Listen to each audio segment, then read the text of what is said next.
My name is Daniel Carter, and I've spent the last 20 years of my 46 catching liars for a living. Insurance fraud investigator. That's the official title on my business cards. What it really means is, I've built a career on reading micro-expressions, analyzing patterns, and spotting the telltale signs when someone's story doesn't match reality. I've exposed fake injuries, staged accidents, and phony thefts worth millions. I pride myself on seeing through deception, which makes what I'm about to tell you particularly bitter. Claire and I had been married for 15 years. No kids. We'd tried early on, but it wasn't in the cards, and we'd made peace with that. Our suburban life in Westchester was comfortable, predictable. She worked part-time at a veterinary clinic, I investigated insurance claims, and we met in the middle for dinner most nights. The intimacy had become routine rather than passionate, but it still happened twice a week like clockwork. Saturday mornings and Wednesday nights. She'd initiate with a specific touch on my shoulder, I'd respond, and we'd go through the familiar motions. I thought it meant we were stable, solid. The discovery happened on a Thursday evening in March. Claire had gone to shower after dinner, leaving her purse on the kitchen counter. It tipped over when I moved it to wipe down the granite and a phone fell out. Not her iPhone, the one I'd bought her last Christmas, but a cheap Samsung burner I'd never seen before. 20 years of investigating fraud had trained my instincts. A second phone is never innocent. The screen lit up with a message notification. "Tomorrow still good?" I picked it up. No passcode. Amateur mistake. The message was from someone named Andrew. I opened the thread and my world tilted off its axis. The messages weren't just about an affair. They were planning to kill me. "Once it's done, we'll have the money," Andrew had written 3 days ago. "Nobody will suspect anything." Accidents happen on boats all the time. Claire's response made my blood turn to ice water. "He won't see it coming." He trusts me completely. "It'll look just like an accident." My hands steady. Investigators training, I scrolled through weeks of messages. They'd been planning this for 4 months. Claire had researched drowning statistics, boat accidents, how long someone could survive in cold water. Andrew had sourced veterinary sedatives from Claire's workplace contacts. They discussed dosages, timing, locations. "The anniversary trip is perfect," Claire had written 2 weeks ago. "He'll be expecting romance, not this." Our 16th anniversary was in 10 days.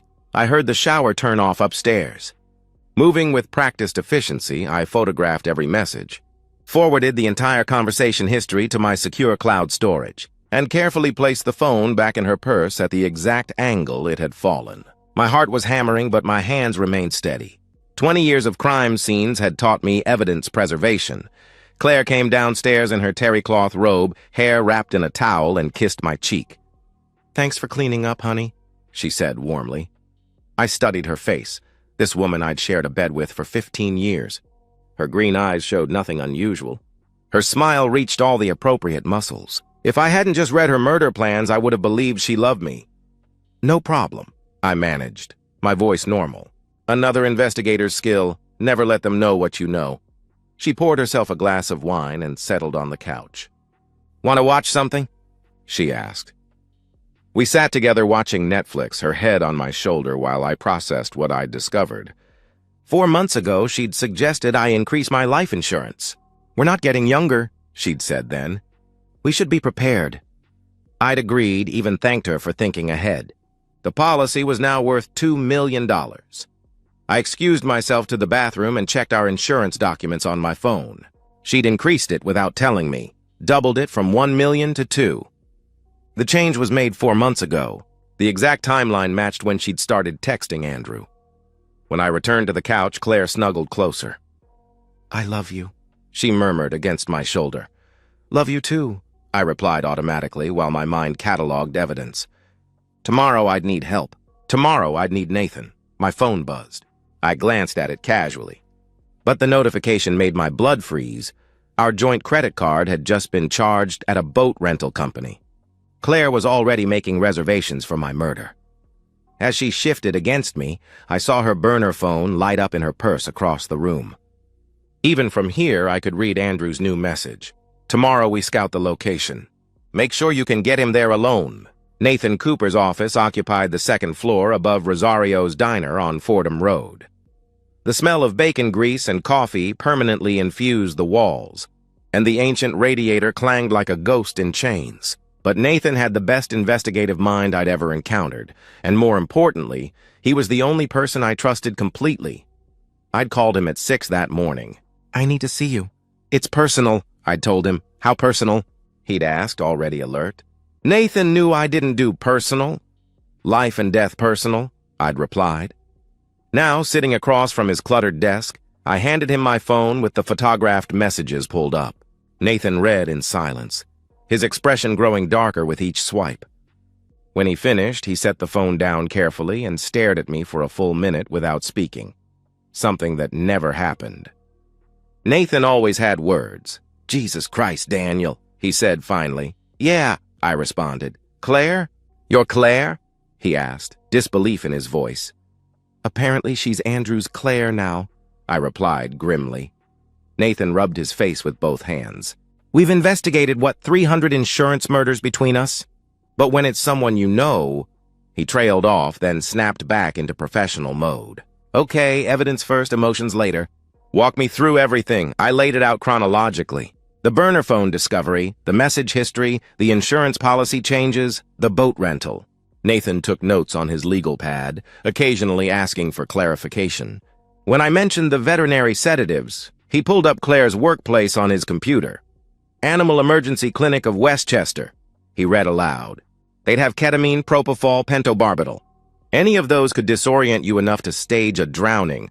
"She's been asking about my swimming lately," I remembered. "Suggested we take lessons together for exercise." "I thought she was worried about my health." "She was. Just not in the way you thought," Nathan replied bluntly. He pulled up Andrew Reeves on his screen. "Handyman, boat mechanic, 2 arrests for fraud, currently 60 grand in debt to some very unfriendly people. Met your wife when?" "Last summer. He fixed our dock after that storm in July," I answered. "So she's been f***ing him for 8 months, planning to kill you for 4, Nathan stated with his usual directness. His bluntness was actually comforting, no pity, just facts. "The gambling debts explain his motivation." "What's hers?" I thought about our marriage, searching for signs I'd missed. Boredom, maybe? We'd become routine. Or maybe she never loved me at all, just waited for the right opportunity. "Doesn't matter now," Nathan said firmly. He pulled out a fresh legal pad. "We need a plan. First, documentation. You need cameras in your house, bedroom, kitchen, living room, audio recording in your car. Back up everything to multiple clouds." "Already ordered cameras for rush delivery," I replied. "Good. Second, we involve law enforcement," he continued. "Not yet," I said firmly. "I want ironclad evidence. Video, audio documentation. I want her confession if possible." Nathan studied me carefully. "You want revenge, I want justice." "There's a difference," I insisted. "Sometimes," he agreed. He pulled up a calendar. 10 days until your anniversary.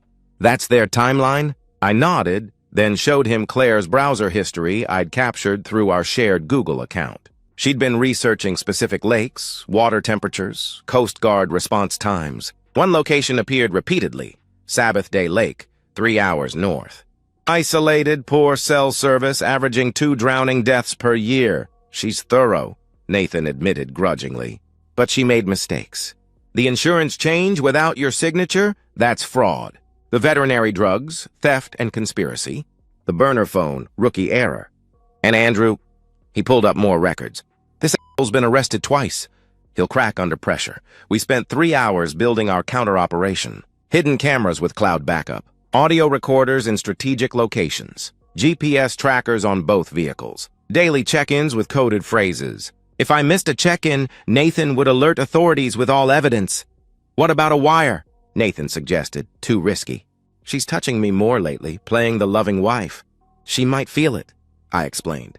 The most disturbing discovery came when Nathan pulled Claire's credit report. She'd been opening accounts I didn't know about, moving money in small increments. "She's building an escape fund," he explained.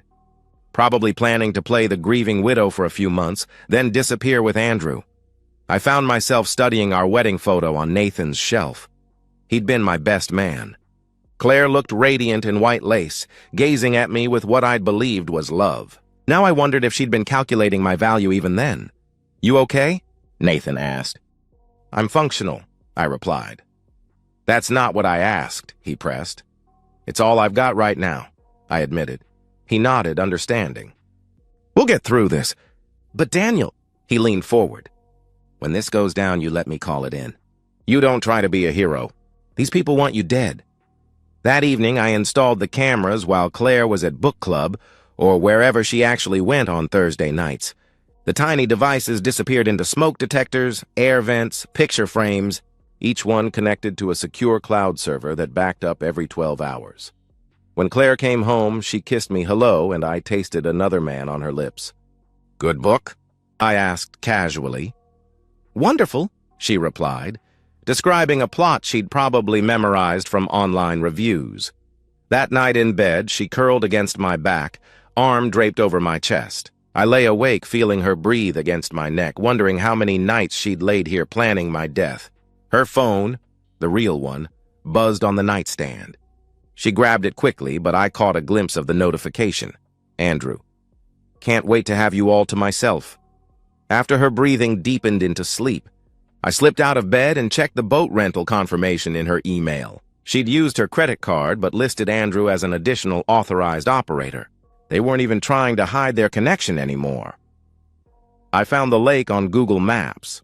The rental dock was isolated, the waters were deep, and the nearest help was 30 minutes away. The perfect murder location. As I crept back to bed, Claire murmured in her sleep and reached for me. I let her pull me close, playing the oblivious husband, while documenting everything on the hidden camera pointed at our bed. Every embrace was evidence. Every kiss was conspiracy. Tomorrow, she'd probably suggest the anniversary trip herself, playing the devoted wife, planning a romantic getaway. And I'd say yes, grateful and unsuspecting, while my hidden camera recorded her performance. Nathan texted me at 3 a.m. Traced the sedatives. Claire's friend at the clinic reported a theft 2 weeks ago but didn't name suspects. The timing matches. I looked at my wife sleeping peacefully beside me, her face serene in the moonlight. In 10 days, she planned to watch me drown, but she'd forgotten who she married. I'd built a career on catching killers who thought they were smarter than the system. And now, my own wife was about to learn why insurance companies paid me so well to spot liars. Her burner phone buzzed in her purse downstairs. Even from here, I knew it was Andrew confirming tomorrow's scouting trip. They were moving forward with their plans, so was I. Claire announced our anniversary trip over breakfast 6 days before the date. Her timing theatrical and perfectly planned. She'd made my favorite omelet, fresh coffee, even put flowers on the table, staging the scene for her loving wife performance. I've been thinking about our anniversary, she said, touching my hand across the table. Remember when we used to go fishing when we first dated? Just the two of us on the water? Of course, I replied. Those early trips had been genuine before whatever poison had infected her heart. I found the perfect spot. Sabbath Day Lake, it's gorgeous, isolated, romantic. I've already talked to the rental company about a boat. We could make a long weekend of it, she continued, her green eyes sparkling with false enthusiasm. What do you think? Sounds perfect, I said, squeezing her hand while my hidden camera captured everything. You're amazing for planning this. She beamed, and if I hadn't known better, I'd have believed her joy was real. I want it to be special. 16 years is worth celebrating, she declared. That afternoon, while Claire was supposedly at work, I watched her on our security system as she returned home early. She went straight to our bedroom closet and pulled out a waterproof bag I'd never seen before. Inside were rope, zip ties, and what looked like anchor weights. She photographed everything with her burner phone, probably sending Andrew proof she was prepared. The hidden microphone picked up her phone conversation clearly. Yes, I have everything, she said into the phone. The sedatives are in a sealed bottle. They'll look like his heart medication. No, he won't suspect anything. He thinks I'm planning a romantic weekend. The insurance company already confirmed the payout timeline. Accidental death pays double. My stomach churned as she practiced her future widow voice. He just fell in. I tried to grab him, but he went under so fast. By the time I got the life ring, she actually practiced crying, timing how long it took to sound hysterical but coherent. That evening, she was extra affectionate, sitting on my lap while we watched TV, running her fingers through my hair. I love you so much, she whispered. I want this anniversary to be unforgettable. It will be, I promised, meaning it differently than she did. Over the next 3 days, I documented everything. Claire's research history showed she'd studied hypothermia, drowning physiology, and water rescue statistics. She'd learned that most drowning victims sink immediately if their lungs fill with water, making recovery difficult. She'd researched whether bodies float or sink in fresh water versus salt water. Nathan helped me prepare countermeasures. I practiced holding my breath, bought a concealed flotation device that looked like a regular belt, and memorized the lake's depth charts. Most importantly, we arranged for Nathan to alert authorities at specific checkpoints. If I missed any signal, the police would converge on the lake within minutes. 2 nights before the trip, I found Claire in the garage with our cooler, carefully placing beer bottles in a specific arrangement.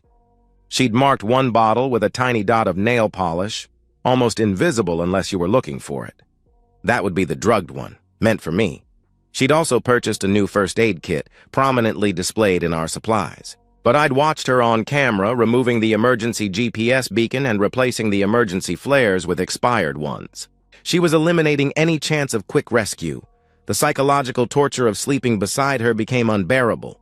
She'd initiate sex with unusual passion, and I'd reciprocate while knowing she was essentially f***ing a man she planned to murder. During one encounter, she whispered, "I want to remember everything about you." A comment that would sound romantic to anyone who didn't know she was creating final memories before my death. Her performance extended to social media.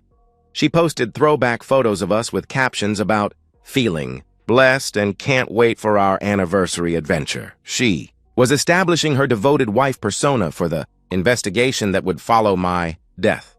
I discovered she'd been texting Andrew from her burner throughout each day, coordinating details. He'd be at the lake in a separate boat, positioned to ensure I went under and stayed under. They'd rehearsed their stories. Andrew was just another fisherman who'd tried to help when he heard Claire screaming. Their planned statements were word-perfect, designed to corroborate each other. The worst moment came when I overheard her on the phone with her mother. "Daniel and I are stronger than ever," she said. "This anniversary trip is going to bring us even closer together." Her mother's response was audible through the phone. "You're so lucky to have found true love." Claire had also been studying my routines, noting when I typically drank, how much, how quickly. She knew I usually nursed a single beer while fishing, making it easy to ensure I'd consume the entire drugged bottle. She'd tested the sedative on our neighbor's dog, claiming to dog sit, timing how long it took to disorient the animal. Nathan called with disturbing news. "Andrew's been shopping. Bought a waterproof camera, new boots, and, get this, a gaff hook. You know what those are for?" "Pulling large fish into the boat," I said, understanding the implication. "The hook would ensure I couldn't surface if I somehow fought the sedatives." He also cleared his debts yesterday, paid off 30 grand to some dangerous people. "Used Claire's money, I'm betting," Nathan informed me. "She gave him $30,000. I asked, shocked.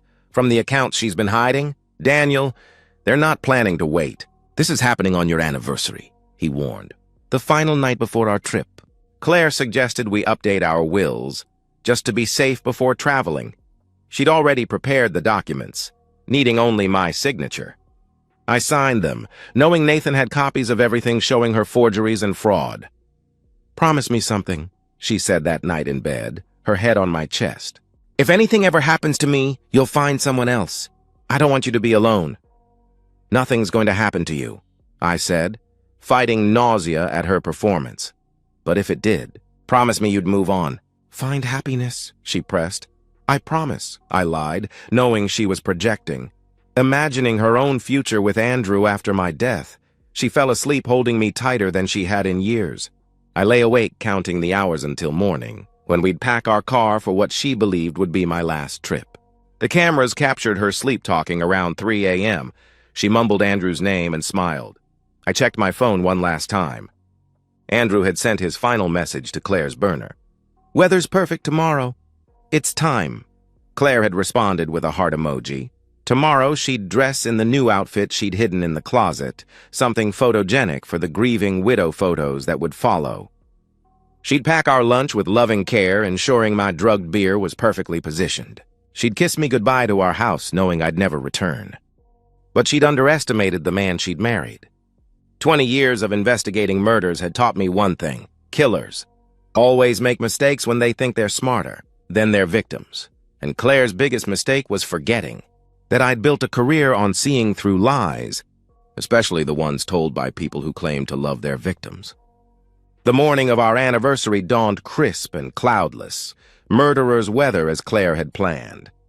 She woke me with unusual tenderness, kissing my forehead and whispering, "Happy anniversary, my love." Her performance was flawless, down to the tears in her eyes that might have been real. Tears for the life she was about to destroy. She'd dressed carefully in jeans and the red flannel shirt I'd bought her years ago, playing the nostalgic wife. But I noticed the new waterproof boots, the expensive sunglasses that would hide her expressions, and the way she'd braided her hair tight, practical for what she expected to be a physically demanding day. "I packed everything last night," she said, bustling around our bedroom. "Your favorite sandwiches, those craft beers you like, and I even found your lucky fishing hat." The hat was a nice touch, something a grieving widow would mention to police. He was wearing his lucky hat. He loved that old thing. We loaded the SUV together, Claire directing the placement of every item. The cooler went in a specific spot where she could easily reach the marked beer. She'd positioned the first aid kit prominently in the back, the one with the disabled GPS beacon and expired flares. Everything was choreographed. "You seem excited," I said, playing my role. "I am. Aren't you?" 16 years, Daniel. We've built something beautiful together," she replied enthusiastically. The 3-hour drive north passed in surreal normalcy. Claire controlled the playlist, choosing songs from our dating years. She reached over frequently to touch my hand or my thigh, maintaining physical connection. At one point, she actually cried, genuine tears, while our wedding song played. "What's wrong?" I asked. "Nothing. I'm just emotional. Thinking about how much I love you," she replied, wiping her eyes. The truth was probably more complex. Some part of her might have genuinely loved me once, or loved the idea of me, the stable husband, the good provider, the unsuspecting victim. Sociopaths often experience real emotions, just not empathy for their victims. We stopped for gas 90 minutes in, and Claire insisted on paying inside while I pumped. Through the window, I watched her buy lottery scratchers, already spending my life insurance in her mind. She also made a call on her burner phone, probably confirming with Andrew that we were on schedule. Sabbath Day Lake appeared through the trees like a postcard, crystalline water surrounded by pine forests, deceptively peaceful. The rental dock was exactly as isolated as Claire had planned. No other customers, minimal staff, poor cell service. She'd timed our arrival for the lunch break when only one teenage employee would be working. Mr. and Mrs. Carter, the kid, maybe 17, greeted us enthusiastically. "Your boat's all ready. Mrs. Carter, you asked about the deep fishing spots?"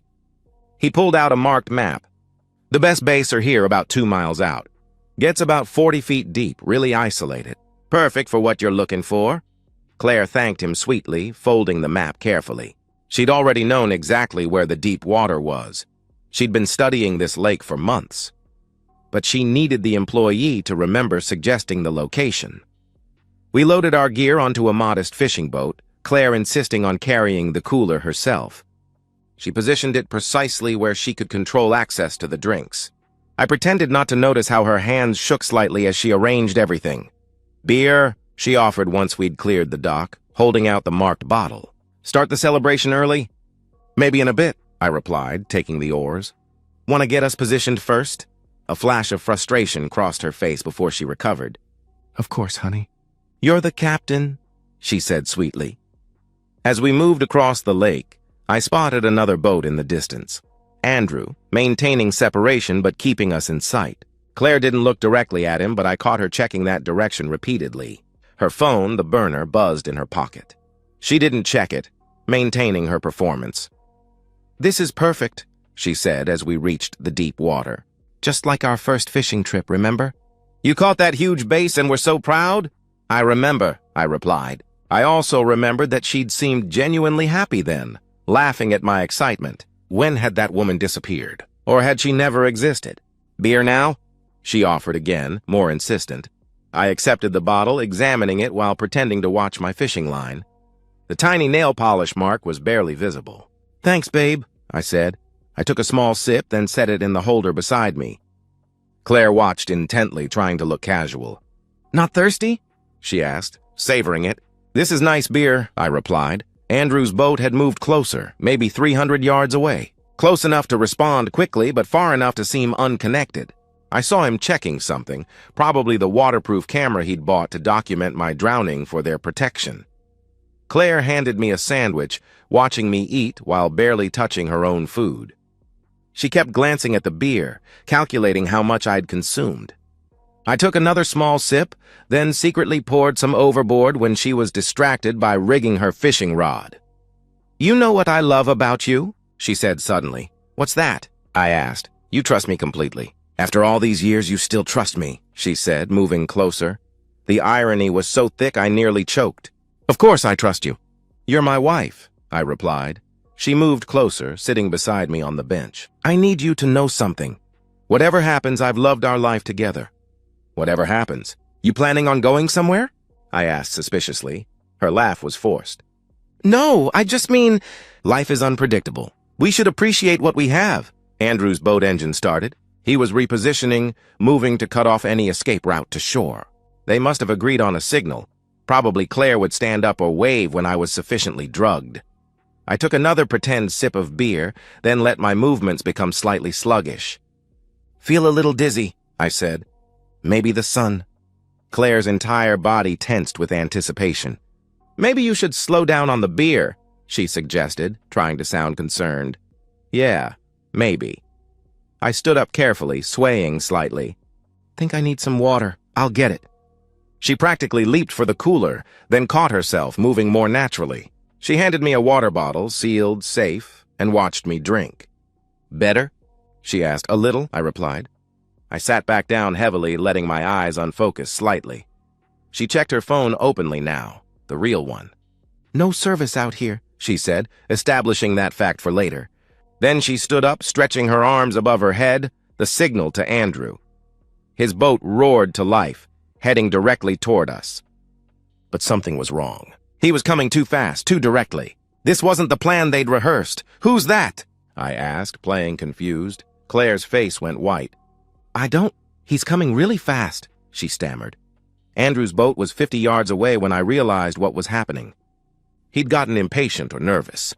Instead of waiting for me to be fully incapacitated, he was improvising. His boat slammed into ours with a crushing impact that sent Claire tumbling forward. "What the f***?"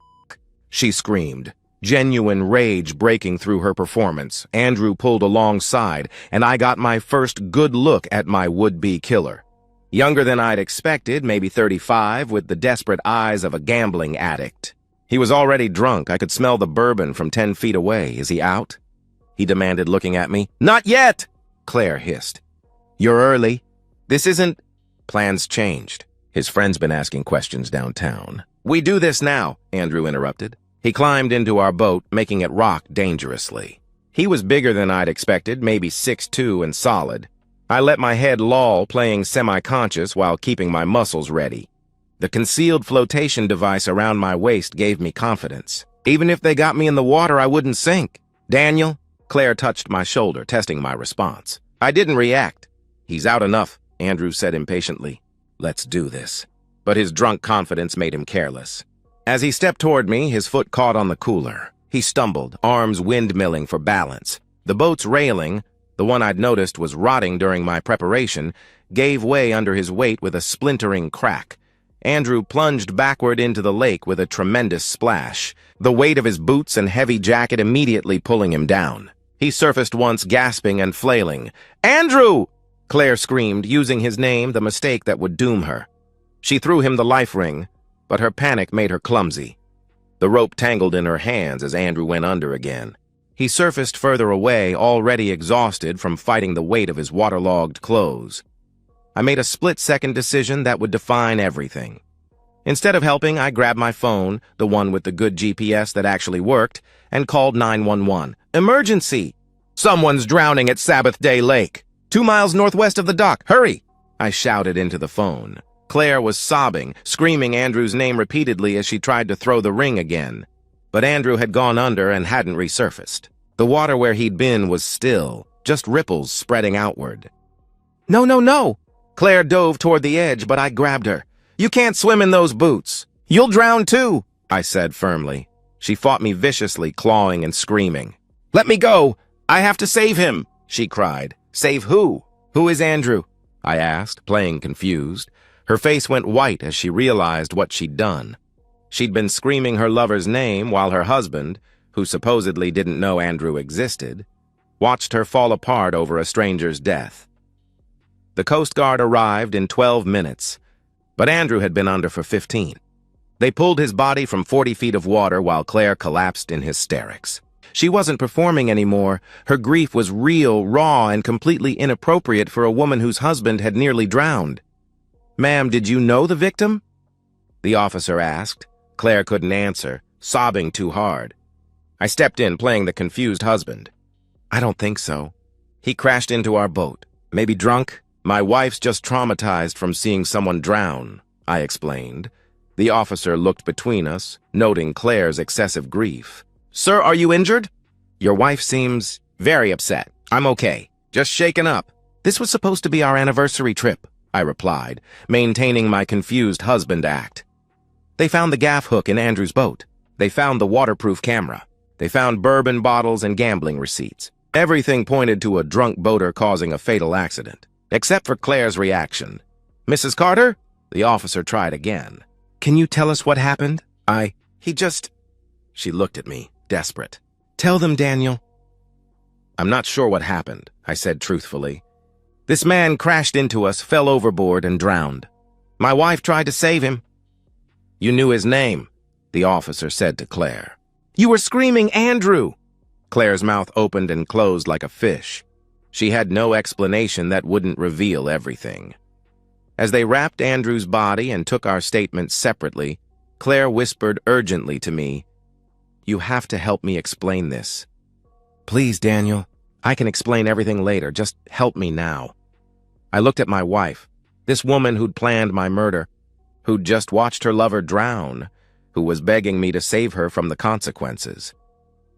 I don't understand what's happening, I told her honestly, but we'll figure it out.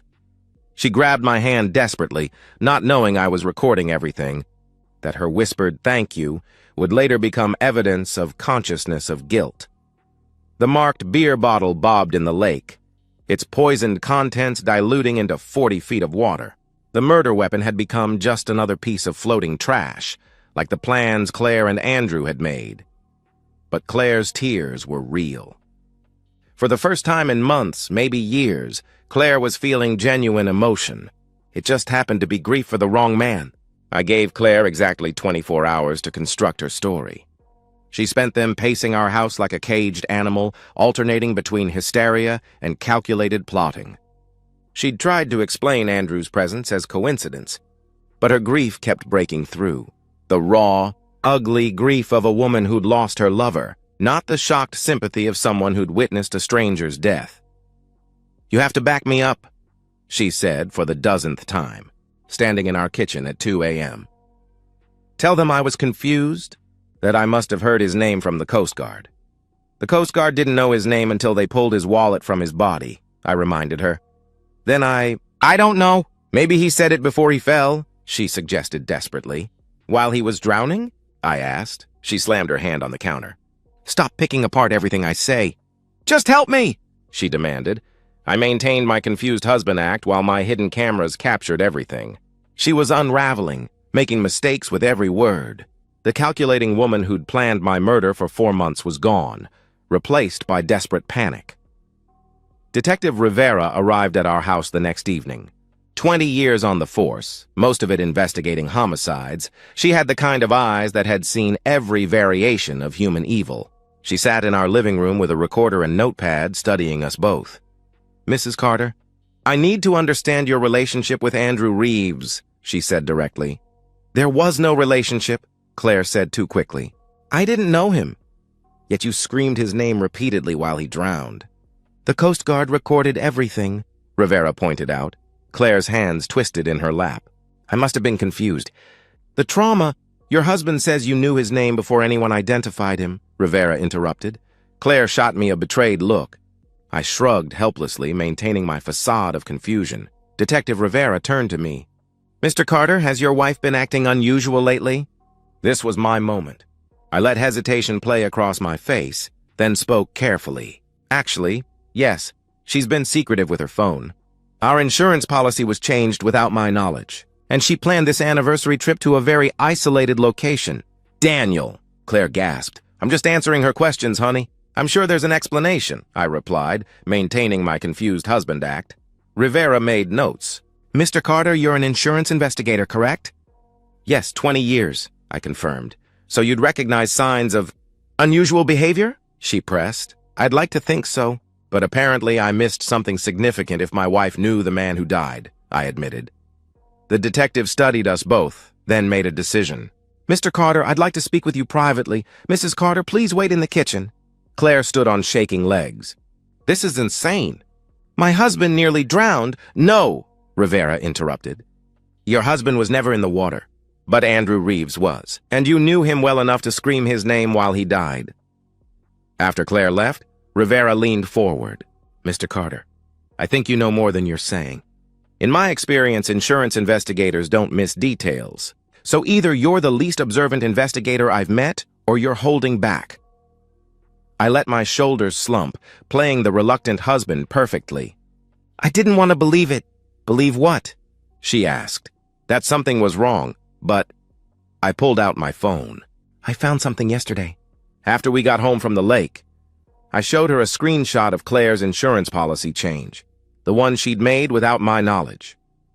Rivera studied it carefully. She doubled your life insurance 4 months ago? Rivera asked, without telling me. And there's more, I replied.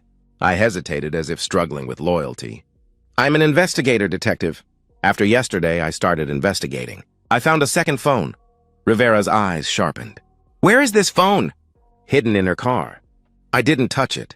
Didn't want to contaminate evidence. But I saw messages on the screen, I explained. I'll need to see that phone immediately, she said firmly. We went to the garage where Claire's Lexus was parked. The burner phone was tucked under the passenger seat where I'd watched her hide it on camera. Rivera photographed its position, then pulled it out with gloved hands. The screen lit up with 17 missed calls from Andrew's number and dozens of unread texts. The final message, sent minutes before his death, read, "On my way. Make sure he drinks it all." Jesus Christ, Rivera muttered. She looked at me with something like sympathy. Mr. Carter, I think you should see this. She scrolled through weeks of messages between Claire and Andrew, their murder plot laid out in digital detail. I acted shocked, horrified, devastated. All the emotions I'd already processed days ago. They were going to kill me? I asked, feigning disbelief. It appears so. Mr. Carter, I need you to come to the station. We need a full statement, and I need to secure your house as a crime scene, Rivera explained. Crime scene? I asked. Your wife and Andrew Reeves conspired to murder you. The fact that he died during the attempt doesn't change that. We'll be charging your wife with attempted murder, conspiracy, and potentially felony murder for Andrew's death, she informed me.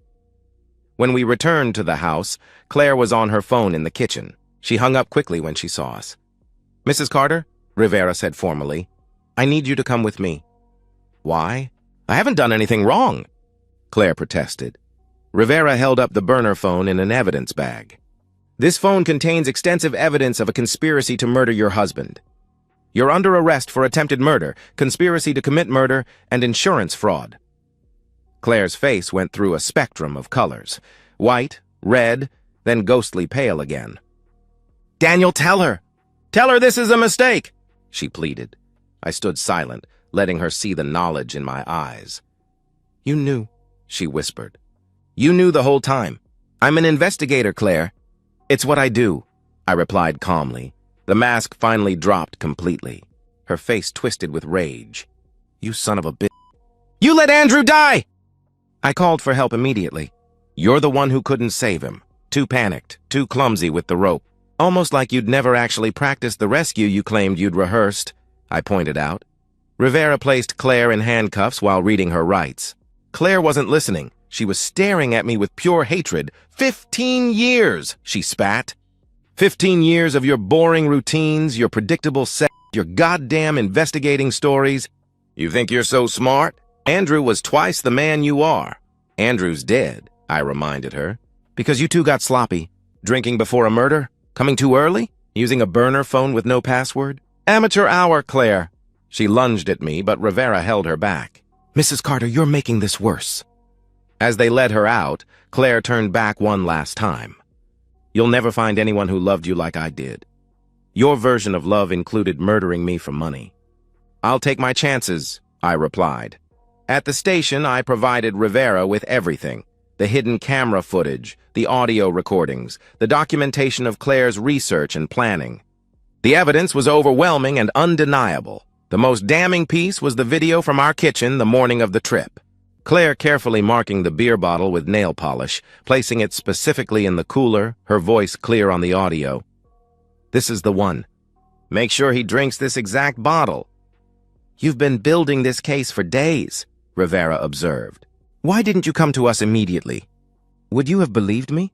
A wife planning to murder her husband for insurance? Without evidence, it's just paranoia. I needed proof, I explained. You could have died, she pointed out. I'm an investigator. I know how to protect myself. And I had backup, I replied. I gave her Nathan's contact information. He was monitoring everything. If I'd missed a check-in, you would have gotten all of this automatically. Rivera reviewed the evidence for hours, occasionally asking for clarification. The scope of Claire's betrayal became clearer with each document. She'd been siphoning money for months, building her escape fund. She'd researched new identities, looking into how to disappear after collecting the insurance payout. She'd even joined online widow support groups to practice her grieving persona. The veterinary sedatives, Rivera said, reading a report. She stole them from her workplace? Her friend at the clinic reported them missing but didn't name suspects. Check the dates. It matches when Claire was last there, helping out, I confirmed. Nathan arrived at the station with additional evidence he'd gathered. Andrew's financial records showing Claire's payments. Surveillance footage from the marina showing Andrew scouting the location days earlier. Even recordings from Andrew's phone that he'd backed up to the cloud. Your wife was thorough, Rivera admitted, but not thorough enough. She left a digital trail a mile wide. The district attorney arrived to review the case. After 3 hours of examination, she made her decision. Claire would be charged with attempted murder in the first degree, conspiracy to commit murder, insurance fraud, and felony murder for Andrew's death. He died during the commission of a felony. Making Claire liable, she'll get 25 to life, the DA explained. Possibly life without parole if the jury's unsympathetic. The premeditation is extensive. That night I returned to our empty house. The crime scene tape was gone, but Claire's presence lingered like smoke. I walked through rooms we'd shared for 15 years, seeing them differently now. The bedroom where she'd lain beside me planning my death. The kitchen where she'd prepared my last meal. The living room where we'd watched movies while she texted her lover about murdering me. I found our wedding album in the closet and flipped through it. Claire looked radiant, young, seemingly in love. Had she ever loved me? Or had I always been a mark, a long con that took 15 years to play out? Nathan came by with beer, safe beer, and we sat on my deck overlooking the yard where Claire had practiced her grieving widow performance. How you holding up? He asked. I'm alive. That's more than Claire intended, I replied. You know what the hardest part is? Nathan said after a while. It's not the betrayal or the attempted murder. It's that you'll never really know when it started. When she stopped loving you, if she ever did. That'll eat at you if you let it. He was right. I'd investigated hundreds of crimes, but I'd never be able to pinpoint the moment my wife decided I was worth more dead than alive. The trial would come later. Claire would sit in a courtroom while prosecutors played her recorded conversations, showed her research history, displayed the marked beer bottle in its evidence bag. The jury would take less than 3 hours to convict on all counts, but that was months away. Tonight I sat in my empty house, alive against Claire's wishes, surrounded by the evidence of a marriage that had been dead long before anyone tried to make it official. My phone buzzed with a text from Rivera. Your wife's requesting to see you. Says she wants to explain everything? I deleted the message without responding. Claire had explained everything already. In 4 months of messages planning my murder. In her scream of Andrew's name as he drowned. In her final words claiming she'd loved me while planning my death. Some mysteries didn't need solving. Some lies didn't need explaining. I was alive. That was explanation enough. And so, we've reached the end of today's story. Was it what you expected, or did it take a twist you didn't see coming? I'm curious to hear your thoughts. Share them in the comments below, and let's get a conversation going. If this story kept you hooked, make sure to hit that like button. And if you're new here or just haven't subscribed yet, now's the perfect time to join our community. I bring you fresh, captivating stories every day, so click that subscribe button and turn on notifications so you never miss out. Thanks for watching, and I'll see you in the next one.